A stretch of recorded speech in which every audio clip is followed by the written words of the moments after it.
Friends, welcome back to my channel. ನಾನು ನಿಮ್ಮ ಪ್ರೀತಿಯ ಪವಿತ್ರ ಲೋಚನ್. ಫ್ರೆಂಡ್ಸ್, ಇವತ್ತಿನ ಸಂಚಿಕೆಯಲ್ಲಿ ಮುದ್ದು ಸೊಸೆ ಸೀರಿಯಲ್ ಏನಾಗ್ತಿದೆ ಅಂತ ಹೇಳ್ಬಿಟ್ಟು ನೋಡ್ಕೊಬರೋಣ. ಅದಕ್ಕಿಂತ ಮುಂಚೆ ಯಾರೋ ನನ್ನ ಚಾನಲ್ ಹೊಸದಾಗಿ ನೋಡ್ತಾ ಇದ್ದೀರಾ, ಸಬ್ಸ್ಕ್ರೈಬ್ ಮಾಡದೇ ನೋಡ್ತಾ ಇದ್ದೀರಾ ಅಂದರೆ ದಯವಿಟ್ಟು ಚಾನಲ್ಗೆ ಸಬ್ಸ್ಕ್ರೈಬ್ ಮಾಡ್ಕೊಳ್ಳಿ ಅಂತ ಹೇಳ್ತಾ ಇವತ್ತಿನ ಸಂಚಿಕೆಯಲ್ಲಿ ಮುದ್ದು ಸೊಸೆ ಸೀರಿಯಲ್ ಏನಾಗ್ತಿದೆ ಅಂತ ನೋಡ್ಕೊಬರೋಣ ಬನ್ನಿ. ಇಲ್ಲಿ ಶೋರೂಮಿನಲ್ಲಿ ಶಿವರಾಮೇಗೌಡರು ಹಾಗೂ ಮನೆಯವರು ಎಲ್ಲರೂ ಕೂಡ ಕೂತಿರ್ತಾರೆ. ಅಲ್ಲಿಗೆ ಗೋವಿಂದ ಗೌಡ್ರಿಗೊಂದು ಕಾಲ್ ಬರ್ತಾ ಇರುತ್ತೆ. ಶಿವರಾಮೇಗೌಡ್ರನ್ನ ನೋಡೋಕ್ಕೆ ಅಂತ ಹೇಳ್ಬಿಟ್ಟು ಅವ್ರ ಕಡೆಯಿಂದ ಸಹಪಾಠಿಗಳು ಕೂಡ ಕಾಲ್ ಮಾಡ್ತಾ ಇರ್ತಾರೆ. ಆವಾಗ ಇಲ್ಲಿ ಗೋವಿಂದ ಗೌಡರು ಕೂಡ ಮಾತಾಡ್ತಾ ಇರ್ತಾರೆ. ಏನಿಲ್ಲ, ಅಣ್ಣಗೆ ಆ ಥರ ಏನೂ ತೊಂದರೆ ಇಲ್ಲ, ನೀವು ಆರಾಮಾಗಿರಿ, ನಾವು ಆ ಥರ ಏನಾದರೂ ಹೇಳ್ತೀವಿ ಅಂತ ಹೇಳ್ಬಿಟ್ಟು ಮಾತಾಡ್ತಾ ಇರ್ತಾರೆ. ಆಯಿತು, ನೀವು ಸ್ವಲ್ಪ ದಿವಸದಲ್ಲೇ ನಾವು ಹೇಳ್ತೀವಿ, ಅಣ್ಣ ಸ್ವಲ್ಪ ಆರಾಮಾದ್ಮೇಲೆ ನಾವು ಹೇಳ್ತೀವಿ, ಅಲ್ಲಿವರೆಗೂ ತೊಂದರೆ ಕೊಡೋದು ಬೇಡ, ಆಮೇಲೆ ಬಂದು ನೀವು ನೋಡಿರಂತೆ ಅಂತ ಹೇಳ್ಬಿಟ್ಟು ಇಲ್ಲಿ ಗೋವಿಂದ ಗೌಡರು ಕೂಡ ಫೋನಲ್ಲಿ ಮಾತಾಡ್ತಾ ಇರ್ತಾರೆ. ಇನ್ನೊಂದು ಕಡೆ ಇಲ್ಲಿ ಕ್ವಾಟ್ಲೆ ಹಾಗೇನೆ ಭದ್ರ ಇಬ್ಬರು ಕೂಡ ಕಾರಲ್ಲಿ ಬರ್ತಾರೆ. ಬಂದಿದ್ದ ತಕ್ಷಣ ಇಲ್ಲಿ ಕ್ವಾಟ್ಲೆ ಅಣ್ತಮ್ಮ, ನೀನು ಈ ಪರಿಸ್ಥಿತಿಲಿ ಏನಾದರೂ ಇಲ್ಲಿ ನೋಡ್ಬಿಡ್ತು ಅಂತ ಅಂದರೆ ಗೌಡ್ರು ನಿಜ ಅವ್ರು ಎಷ್ಟು ಬೇಜಾರು ಮಾಡ್ಕೋತಾರೆ ಅಂತ ಹೇಳ್ಬಿಟ್ಟು ನೀನು ಅರ್ಥ ಮಾಡ್ಕೊಂಡಿಲ್ಲ, ಸ್ವಲ್ಪ ಸರಿಯಾಗಿ ನಡಿ ಅಂತ ಅಂದಾಗ ಸರಿ ಆಯಿತು, ಸರಿಯಾಗಿ ಬರ್ತೀನಿ, ಈ ವಿಷಯ ಅಪ್ಪ ಗೊತ್ತಾಗಬಾರ್ದು ಅಂತ ಹೇಳ್ಬಿಟ್ಟು ಇಲ್ಲಿ ಒಳಗಡೆ ಬರ್ತಾರೆ. ಇನ್ನೊಂದು ಕಡೆ ಒಳಗಡೆ ಬರ್ತಿದ್ದಂಗೆ ಅವಾಗ ಇಲ್ಲಿ ಅಮ್ಮಮ್ಮ ಕೂಡ ಏನರಲ್ಲ ಬೆಳಗ್ಗೆಯಿಂದ ಎಲ್ಲಿಗೆ ಹೋಗಿದ್ರಿ, ಕಾಣ್ತಾ ಇರಲಿಲ್ಲ ನೀವು ಅಂತ ಹೇಳ್ಬಿಟ್ಟು ಹೇಳ್ತಾರೆ. ಆವಾಗ ಅಂದಿಲ್ಲಿ ಶಿವರಾಮೇಗೌಡರು ಕೂಡ ಭದ್ರ ಊಟ ಮಾಡಿದೆನೋ ಅಂತ ಹೇಳ್ತಾರೆ. ಹ್ಞೂ ಅಪ್ಪ, ನಾನು ಊಟ ಮಾಡಿದೆ, ನೀನು ಊಟ ಮಾಡಿದೆ ಅಂತ, ಹ್ಞೂ ಊಟ ಮಾಡಿದೆ ಅಂತ ಅಂತಾರೆ. ಆಮೇಲೆ ಇದರ ಒಂದು ಏನೋ ವಿಷಯ ಮಾತಾಡಬೇಕಿತ್ತು ಅಂತ ಹೇಳ್ಬಿಟ್ಟು ಶಿವರಾಮೇಗೌಡರು ಕೂಡ ಹೇಳ್ತಾ ಇರ್ತಾರೆ. ಅಷ್ಟರೊಳಗಡೆ ಅಲ್ಲಿಗೆ ಈಶ್ವರಿ ಹಾಗೆ ಚಿತ್ರ ಎಲ್ಲರೂ ಕೂಡ ಬರ್ತಾರೆ. ಇನ್ನೊಂದ್ಸಲಿ ಹಾಗೆ ಈಶ್ವರಿ ಇಲ್ಲಿ ಸ್ವಲ್ಪ ಪಕ್ಕಕ್ಕೆ ಬರ್ತಿದ್ದಂಗೆ ಇಲ್ಲಿ ಭದ್ರ ಕುಡಿಸ್ ವಾಸನೆ ಅವ್ರಿಗೆ ಬರುತ್ತೆ. ಆಮೇಲೆ ಅಂತೂ ಕೂಡ ಇಲ್ಲಿ ಈಶ್ವರಿ ಏನು ಮಾತಾಡ್ತಾರೆ, ಬಂದು ಸೈಡಿಗೆ ನಿಂತ್ಕೋತಾಳೆ. ಆಮೇಲೆ ಆವಾಗ ಇಲ್ಲಿ ಚಿತ್ರ, ಇವನ್ನ ನೋಡ್ತಾ ಇದ್ದರೆ ಇವನು ಏನೋ ಸ್ವಲ್ಪ ಕುಡ್ಕೊಂಬಂದಿರೋ ಥರ ಕಾಣ್ತಾ ಇದ್ದಾನಲ್ವ ಅಂತ ಇಲ್ಲಿ ನಿಧಾನಕ್ಕೆ ಮಾತಾಡ್ತಾ ಇರ್ತಾರೆ. ಸುಮ್ಮನೆ ನಿಂತ್ಕೊಳ್ಳೆ ಅಂತ ಹೇಳ್ಬಿಟ್ಟು ಇಲ್ಲಿ ಈಶ್ವರಿಯಾಗಿ ಚಿತ್ರ ಇಬ್ಬರು ಮಾತಾಡ್ತಾ ಕೂತಿರ್ತಾರೆ. ಇನ್ನೊಂದು ಕಡೆ ಎಲ್ಲಿಗೆ ಹೋಗಿದ್ರಲ್ಲ ಬೆಳಗ್ಗೆಯಿಂದ ಅಂತ ಹೇಳಿದಾಗ, ಅದೇ ಅಮ್ಮಮ್ಮ ಸ್ವಲ್ಪ ದೊಡ್ಡಪ್ಪ ಹುಷಾರಿರ್ಲಿಲ್ವಲ್ಲ, ಅದಕ್ಕೆ ಪೂಜೆ ಮಾಡಿಸ್ಕೊಬರೋಣ ಅಂತ ಹೇಳ್ಬಿಟ್ಟು ಹೋಗಿದ್ವಿ ಅಂತ ಹೇಳ್ಬಿಟ್ಟು ಇಲ್ಲಿ ಕ್ವಾಟ್ಲೆ ಹೇಳ್ತಾ ಇರ್ತಾನೆ. ಅವಾಗ ಇನ್ನೊಂದು ಕಡೆ ಹೋಗಿದ್ವಿ ಅಲ್ಲಿ ಪೂಜೆ ಮಾಡಿಸ್ಕೊಬರೋಕ್ಕೆ ಅಂತ ಅಂದಾಗ, ಹೋಗಿದ್ಮೇಲೆ ನೀವು ಅಲ್ಲಿಂದ ಒಂದು ಸ್ವಲ್ಪ ಪ್ರಸಾದ ಏನಾದ್ರು ತರಬೇಕಿತ್ತಲ್ವಾ ಅಂತ ಹೇಳ್ಬಿಟ್ಟು ಇಲ್ಲಿ ಅಮ್ಮಮ್ಮ ಕೇಳ್ತಿರ್ತಾರೆ. ತಂದಿದ್ದೀನಿ ತಗೊಳ್ಳಜ್ಜಿ ಅಂತ ಹೇಳ್ಬಿಟ್ಟು ಇಲ್ಲಿ ಕ್ವಾಟ್ಲೆ ಕೊಡ್ತಾನೆ. ಅವಾಗ ಅದನ್ನು ತಗೊಂಡೋಗಿ ಇಲ್ಲಿ ಅಮ್ಮಮ್ಮ ಇಲ್ಲಿ ಶಿವರಾಮೇಗೌಡರು ಹಣೆಗೆ ಇಡ್ತಾರೆ. ಆಮೇಲೆ ಸರಿ ಆಯಿತು, ಹೋಗಿ ಬಂದಿದ್ದು ಹೆಂಗೋ ಒಳ್ಳೇದಾಯಿತು ಬಿಡು, ನಾನೇ ಅಲ್ಲಿ ಕಳ್ಸೋಣ ಅಂತಿದ್ದೆ ಅಂಥದ್ರಲ್ಲಿ ನೀವೇ ಹೋಗಿ ಬಂದಿದ್ದೀರಲ್ಲ ಅಂತ ಹೇಳ್ಬಿಟ್ಟು ಹೇಳ್ತಾರೆ. ಅವಾಗ ಕ್ವಾಟ್ಲೆಯಲ್ಲಿ ಹೋಗಿ ಬಂದಿದ್ದು ಒಂದೇ ಎಲ್ಲ ತುಂಬ ಮುಖ್ಯವಾದ ವಿಷಯನೂ ಕೂಡ ಗೊತ್ತಾಯಿತು ಊರಿಗೆ ಹೋಗಿದ್ದಕ್ಕೆ ಅಂತ ಹೇಳಿದಾಗ, ಏನಪ್ಪ ಅಂಥ ವಿಷಯ ಅಂತ ಹೇಳ್ಬಿಟ್ಟು ಇಲ್ಲಿ ಅಮ್ಮಮ್ಮ ಕೇಳಿದಾಗ, ಇಲ್ಲಿ ಅದಕ್ಕೆ ಬಗ್ಗೆ ಅಂದಿದ ತಕ್ಷಣ ಇಲ್ಲಿ ಈಶ್ವರಿ ಹಾಗೇನೆ ಚಿತ್ರ ಇಬ್ಬರು ಕೋಪ ಮಾಡ್ಕೊತಾ ಇರ್ತಾರೆ. ಚಿತ್ರ, ನಮ್ಗೆ ಒಟ್ಟಿಗೆ ವಿಷಯ ಸಂಬಂಧ ಇಲ್ಲ ಅಂದಿದ್ದ ವಿಷಯನ ಯಾಕೆ ಮಾತಾಡ್ತೀಯ ಕ್ವಾಟ್ಲೆ ನೀನು, ಮತ್ತೆ ಮಾತಾಡಿ ಇಲ್ಲಿ ಎಲ್ಲರಿಗೂ ಮನಸ್ಸಿಗೆ ನೋವು ಮಾಡ್ಬೇಕಂತಿದ್ಯಾ ಅಂತ ಹೇಳ್ಬಿಟ್ಟು ಇಲ್ಲಿ ಚಿತ್ರ ಕೇಳ್ತಾ ಇರ್ತಾಳೆ. ಆಗಲ್ಲ, ಒಂದು ವಿಷಯ ಗೊತ್ತಾಯಿತು ಅದಕ್ಕೇ ಹೇಳ್ದೆ ಅಂತ ಅಂದೆ. ಏನಪ್ಪ ಅಂಥ ವಿಷಯ ಅಂತ ಕೇಳಿದಾಗ, ಅದಕ್ಕೆ ಇಲ್ಲಿ ನಿಜವಾಗ್ಲೂ ಕೂಡ ಬದ್ರಿಯಾಗಿದ್ದಾರಂತೆ ಅಂತ ಹೇಳ್ಬಿಟ್ಟು ಇಲ್ಲಿ ಕ್ವಾಟ್ಲೆ ಹೇಳ್ತಾರೆ.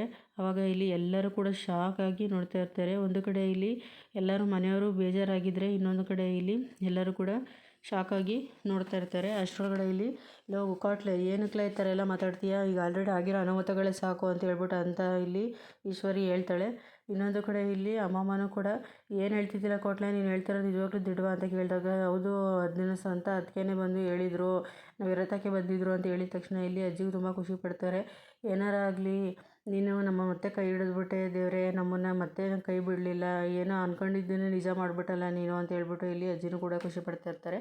ಇನ್ನೊಂದು ಕಡೆ ಇಲ್ಲಿ ನೀನು ಯಾಕೆ ಹಂಗೆ ಆಡ್ತಿದ್ದೀಯಾ ಅಂತ ಹೇಳ್ಬಿಟ್ಟು ಈಶ್ವರಿ ಇಲ್ಲಿ ಬಯೋಕ್ಕೆ ಶುರು ಮಾಡ್ತಾಳೆ ಅಮ್ಮಮ್ಮಗೆ. ಈಗ ಆಲ್ರೆಡಿ ಅವಳು ಒಂದು ಸಲ ಈಗ ನಾನು ಬಸ್ರಿ ಅಂತ ಹೇಳಿ ಹೊಟ್ಟೆಗೆ ಬಟ್ಟೆ ಕಟ್ಕೊಂಡು ಎಲ್ಲರೂ ಮೋಸ ಮಾಡೋಳೆ, ಅಂಥದ್ರಲ್ಲಿ ಮತ್ತೆ ನೀವು ಅದೇ ತಪ್ಪನ್ನೇ ಮಾಡೋಕ್ಕೆ ಹೊಂಟಿದ್ದೀರಲ್ಲ, ಮತ್ತೆ ಅದೇನಿದೆ ಏನೋ ನಾಟಕ ಆಡಿ ಮತ್ತೆ ನಾಟಕ ಆಡ್ತಾ ಇಲ್ಲ ಅಂತ ಏನು ಗ್ಯಾರಂಟಿ, ಮತ್ತೆ ಏನೋ ನಾಟಕ ಆಡ್ಕೊಂಡು ಮನೆ ಹೊಟ್ಟೆ ಸೇರ್ಕೋಬೇಕು ಅಂತ ಇದ್ದಾಳೋ ಏನೋ, ನೀವು ನೋಡಿದ್ರೆ ಅದನ್ನೇ ಒಂದು ದೊಡ್ಡ ಇದು ಅಂತ ಹೇಳ್ಬಿಟ್ಟು ಆಡ್ತಾ ಇದ್ದೀರಲ್ಲ, ನಿಮಗೆಲ್ಲ ಬುದ್ಧಿ ಐತಾ ಅಂತ ಹೇಳಿದಾಗ ಇಲ್ಲಿ ಎಲ್ಲರೂ ಕೂಡ ಶಾಕ್ ಆಗ್ತಾ ನಿಂತಿರ್ತಾರೆ.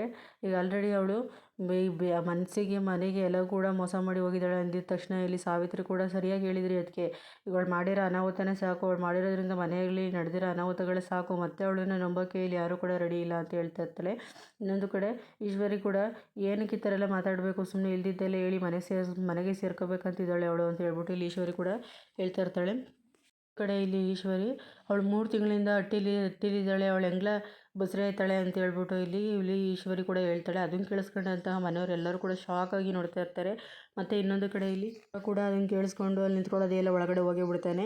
ಇನ್ನೊಂದು ಕಡೆ ಇಲ್ಲಿ ಹಾಗೇನೆ ಅವಳು ಮಾತಾಡ್ತಿದ್ದಿದ್ದು ಮಾತು ಕೇಳಿಸ್ಕೊಂಡು ಗೋವಿಂದಗೌಡರು ಕೂಡ ಏನು ಮಾತಾಡ್ತಿದೀಯ ಅಂತ ಪ್ರಜ್ಞೆ ಇದೆಯಾ ಅಂತ ಕೇಳ್ತಾನೆ. ಆಗ ಹೌದು, ನಿಮಗೆ ಇದೆಲ್ಲ ಗಂಡಸರಿಗಿಂತ ಸೂಕ್ಷ್ಮಗಳು ಗೊತ್ತಾಗಲ್ಲ, ನೀವು ಹೇಳಿದ್ನ ದಿಟ ಅಂತ ನಂಬ್ಕೊಬಿಡ್ತೀರ. ಆದರೆ ನಾವು ಹೆಂಗಸ್ರುಗಳು ನಮಗೆ ಸ್ವಲ್ಪ ಜವಾಬ್ದಾರಿ ಅಂತ ಇರುತ್ತೆ, ಅದನ್ನೆಲ್ಲನೂ ನಾವು ಬಿಟ್ಕೊಡೋಕ್ಕಾಗಿಲ್ಲ. ಹೌದು, ಅದಕ್ಕೋಸ್ಕರನೇ ಹೇಳ್ತಾ ಇರೋದು ನಾನು ಅಂತ ಹೇಳ್ಬಿಟ್ಟು ಈಶ್ವರಿ ಹೇಳ್ತಾ ಇರ್ತಾಳೆ. ಆಮೇಲೆ ಇನ್ನೊಂದು ಕಡೆ ಇಲ್ಲಿ ಕೇಳ್ತಾ ಇರ್ತಾನೆ, ಕೋಟ್ಲೆ ಅಲ್ಲೆಲ್ಲ ಏನು ನಡೀತು ಅಂತ ಹೇಳು ಅಂದಿದ ತಕ್ಷಣ ಇಲ್ಲಿ ಕ್ವಾಟ್ಲೆ ಒಂದು ಕ್ಷಣ ಯೋಚನೆ ಮಾಡ್ಬಿಟ್ಟು ಅಲ್ಲಿ ಆಗಿದ್ದಂಥ ಕ್ಷಣ ಏನೇನು ನಡೀತು ಅದೆಲ್ಲನೂ ಕೂಡ ಹೇಳ್ತಾರೆ.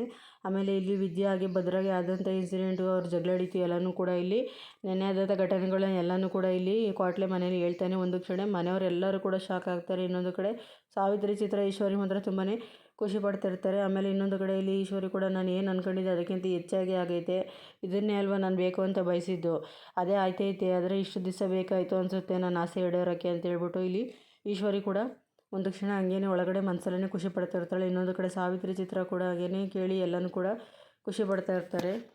ಒಂದು ಕಡೆ ಇಲ್ಲಿ ವಿದ್ಯಾವರ ಮನೆ ಹತ್ರ ವಿದ್ಯಾವರ ಅಪ್ಪನ ಹುಡ್ಕೊಂಡು ಇಲ್ಲಿ 3 ಜನ ವ್ಯಕ್ತಿಗಳು ಬರ್ತಾರೆ. ಆಮೇಲೆ ಇವತ್ತು ಏನಾರಾಗಲಿ ಅವನ್ನ ಬಿಡಬಾರ್ದು ನಡೀರಿ ಅಂತ ಹೇಳ್ಬಿಟ್ಟು ಬರ್ತಾರೆ.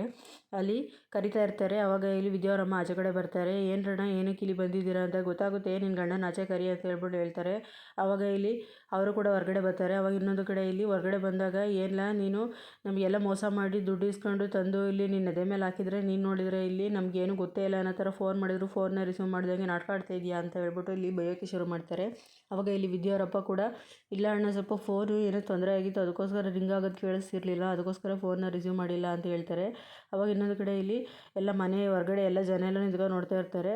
ಎಲ್ಲರೂ ಕೂಡ ಮನೆಯವರೆಲ್ಲ ಕೂಡ ಶಾಕ್ ಆಗ್ತಾರೆ. ಏನು ಅವ್ರು ನಿಮ್ಮ ಹತ್ರ ದುಡ್ಡು ಇಸ್ಕೊಂಡಿದ್ದೀರಾ ಅಂತ ಹೇಳ್ಬಿಟ್ಟು ಇಲ್ಲಿ ವಿದ್ಯಾವರಮ್ಮ ಕೂಡ ಕೇಳ್ತಾ ಇರ್ತಾರೆ.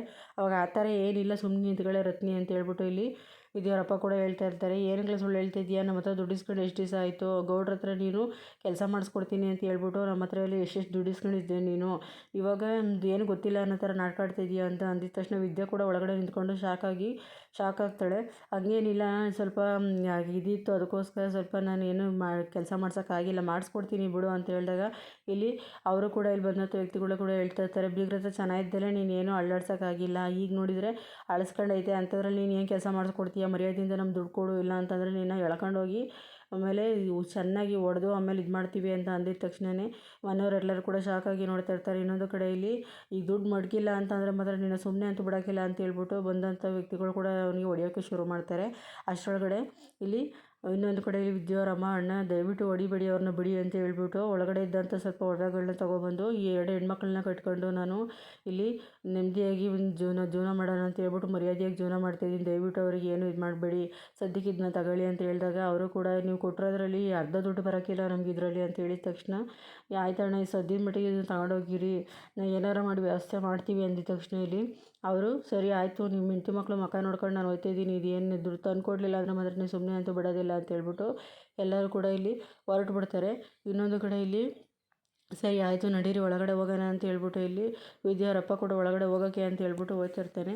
ಅಷ್ಟರೊಳಗಡೆ ಆಗಲೇ ಇಲ್ಲಿ ವಿದ್ಯಾ ಕೂಡ ನಿಂತ್ಕೋ ಅಂತ ಹೇಳ್ಬಿಟ್ಟು ಹೇಳ್ತಾಳೆ. ಆವಾಗ ಎಲ್ಲರೂ ಕೂಡ ಹೊಟ್ಟೆಲಿ ನಿಂತಿದ್ದಂಥ ಜನ ಎಲ್ಲರೂ ಕೂಡ ಶಾಕಾಗಿ ನೋಡ್ತಾ ಇರ್ತಾರೆ. ಆಗ ಇಲ್ಲಿ ವಿದ್ಯಾರಪ್ಪ ಕೂಡ ವಿದ್ಯಾ ಒಳಗಡೆ ಮಾತಾಡೋಣ ನಡೆಯವ ಅಂದಾಗ ಏನು ಉಳಿಸಿದ್ಯಾ ಅಂತ ಒಳಗಡೆ ಮಾತಾಡಬೇಕು, ಯಾವ ಸುಖಕ್ಕೋಸ್ಕರ ಈ ಸಾಲ ಮಾಡಿದೆ, ದೇವರಂತ ನಮ್ಮ ಮಾವನ ಮೇಲೆ ಏನಕ್ಕೆ ಈ ಥರ ಅನ್ಯಾಯ ಹೇಳ್ಕೊಂಡು ಎಲ್ಲರ ಮೇಲೆ ತಿರುಗ್ತಿದೆಯಾ, ಅಂಥ ಕಷ್ಟದಲ್ಲಿ ಎಂಥ ಕಷ್ಟದಲ್ಲಿರೋರಿಗೆ ಎಲ್ಲರಿಗೂ ಕೂಡ ಅವರು ರಾಜಕೀಯ ಜನಾರ್ದನ ಸೇವೆ ಅಂತ ಎಲ್ಲರಿಗೂ ಕೂಡ ಸಹಾಯ ಮಾಡ್ಕೊ ರಾಜಕೀಯದಲ್ಲಿ ಒಳ್ಳೆ ಹೆಸರು ತಗೊಂಡವ್ರೆ, ನಮ್ಮ ಮಾವನ ಹೆಸರು ಬೆಳೆಸ್ಕೊಂಡು ನೀನು ಈ ಥರ ಮಾಡೋಕ್ಕೆ ನಿನಗೆ ಹೆಂಗಾದ್ರೂ ಮನ್ಸು ಬಂತು, ನೀನು ಏನಿಂತ ನಿನ್ನಂಥ ಎಷ್ಟೋ ಜೂಜಾಡೋ ಸಂಸಾರ, ಎಷ್ಟೋ ಜನ ಸಂಸಾರ ಹಾಳಾಗೋಗಿದೆ, ಯಾರು ಅಷ್ಟೇ ಹೇಳ್ತಾಯಿದ್ದೀನಿ ಕೇಳಿ, ಯಾರು ಕೂಡ ಮರ್ಯಾದೆಗೆ ಹಂಚ್ಕೊಂಡು ನಮ್ಮ ನಾಳೆ ದಿವಸ ಏನಾಗುತ್ತೆ ಎಂತಾಗುತ್ತೆ ಅಂತ ಹೇಳ್ಬಿಟ್ಟು ಯೋಚನೆ ಮಾಡಬೇಡಿ, ಎಲ್ಲರೂ ಅಷ್ಟೇ ಇದೇ ಥರ ಧೈರ್ಯದಿಂದ ಮುನ್ನುಗ್ಗಿ ಇಂಥವ್ರನ್ನೆಲ್ಲರನ್ನೂ ಮನೆಯಿಂದ ಆಚೆ ತಳ್ಳಿ, ಆವಾಗಲೇ ಎಷ್ಟೋ ಜನ ಹೆಂಡತಿ ಮಕ್ಕಳಿಗೆ ಎಲ್ಲರಿಗೂ ಸಮಾಧಾನ ಸಿಗೋದು. ಯಾರು ಸುಖಕ್ಕೋಸ್ಕರ ಈ ಥರ ಮಾಡಿದ್ಯಾ ನೀನು, ಯಾರು ನೆಮ್ಮದಿಗೋಸ್ಕರ ಈ ಥರ ಮಾಡಿದ್ಯಾ, ಕಡ್ಗಂಡು ನೀನು ಹೆಂಡತಿಗೆ ಏನೋ ನೆಮ್ಮದಿ ಕೊಟ್ಟಿದ್ಯಾ, ಅದು ಅವಳಿಗೋಸ್ಕರ ಏನೋ ಈ ಥರ ಮಾಡಿದ್ಯಾ ಅಂತ ಹೇಳ್ಬಿಟ್ಟು ಎಲ್ಲ ಇಲ್ಲಿ ವಿದ್ಯೆ ಚೆನ್ನಾಗಿ ಬೈಯೋಕ್ಕೆ ಶುರು ಮಾಡ್ತಾಳೆ. ಇನ್ನೊಂದು ಕಡೆ 1000 ಆಸೆ ಆಕಾಂಕ್ಷೆಗಳನ್ನ ಇಟ್ಕೊಂಡು ಓದ್ತಿದ್ದೆ ನನಗೂ ಕೂಡ ಬಿಡಲಿಲ್ಲ, ನನ್ನ ಆಸೆ ಆಕಾಂಕ್ಷೆಗಳನ್ನೂ ಕೂಡ ನೀನು ಹಾಳು ಮಾಡಿದೆ, ಇಲ್ಲೊಂದು ಕಡೆ ಇಲ್ಲಿ ನಾನು ನೆಮ್ಮದಿಯಾಗಿ ನೆಮ್ಮದಿಯಾಗಿ ಓದೋಕ್ಕೂ ಆಗಲಿಲ್ಲ, ಇನ್ನೊಂದು ಕಡೆ ಗಂಡನ ಮನೆಯಲ್ಲೂ ಕೂಡ ನೆಮ್ಮದಿಯಾಗಿ ಬಾಳೋಕ್ಕಾಗಲಿಲ್ಲ. ನನ್ನ ಜೀವನನ ಈ ಥರ ಮಾಡಿದೆ, ನಿನ್ನಿಂದ ನಮ್ಗೆ ಯಾರಿಗೂ ನೆಮ್ಮದಿ ಇಲ್ಲ ಅಂತ ಹೇಳ್ಬಿಟ್ಟು ಇಲ್ಲಿ ವಿದ್ಯಾ ಜೋರಾಗಿ ಹೇಳೋಕ್ಕೆ ಶುರು ಮಾಡ್ತಾಳೆ. ಇವತ್ತು ಹೇಳ್ತಿದ್ದೀನಿ ಕೇಳಿಸ್ಕೊಳ್ಳಿ, ನಿನ್ನ ಸಹಾಯ ಇಲ್ದಲೆ, ಕಟ್ಕೊಂಡು ಗಂಡನ ಸಹಾಯ ಇಲ್ದಲೆ ನಾನು ಡಾಕ್ಟ್ರು ಓದ್ತೀನಿ, ಓದ್ಬಿಟ್ಟು ನಾನು ಒಳ್ಳೆ ಸಮಾಜದಲ್ಲಿ ಒಳ್ಳೆ ಹೆಸರು ತಗೋತೀನಿ, ಅದು ಯಾರ ಸಹಾಯನೂ ಇಲ್ದಲೆ ಅಂತ ಹೇಳ್ಬಿಟ್ಟು ಹೇಳ್ತಾಳೆ. ಇಲ್ಲಿಗೆ ಇವತ್ತಿನ ಸಂಚಿಕೆ ಮುಕ್ತಾಯ ಆಗುತ್ತೆ. ನೆಕ್ಸ್ಟ್ ಸಂಚಿಕೆಯಲ್ಲಿ ಏನಾಗುತ್ತೆ ಅಂತ ಹೇಳ್ಬಿಟ್ಟು ನೆಕ್ಸ್ಟ್ ಸಂಚಿಕೆಯಲ್ಲಿ ನಿಮ್ಮ ಜೊತೆ ಮತ್ತೆ ಸಿಗ್ತೀನಿ ಅಂತ ಹೇಳ್ತಾ ಇವತ್ತಿನ ಸಂಚಿಕೆನ ಮುಗಿಸ್ತಾ ಇದ್ದೀನಿ. ಎಲ್ಲರೂ ಚಾನಲ್ ಸಬ್ಸ್ಕ್ರೈಬ್ ಮಾಡ್ಕೊಳ್ಳಿ ಫ್ರೆಂಡ್ಸ್ ಅಂತ ಹೇಳ್ತಾ ಇವತ್ತಿನ ಸಂಚಿಕೆನ ಮುಗಿಸ್ತಾ ಇದ್ದೀನಿ. ಬಾಯ್.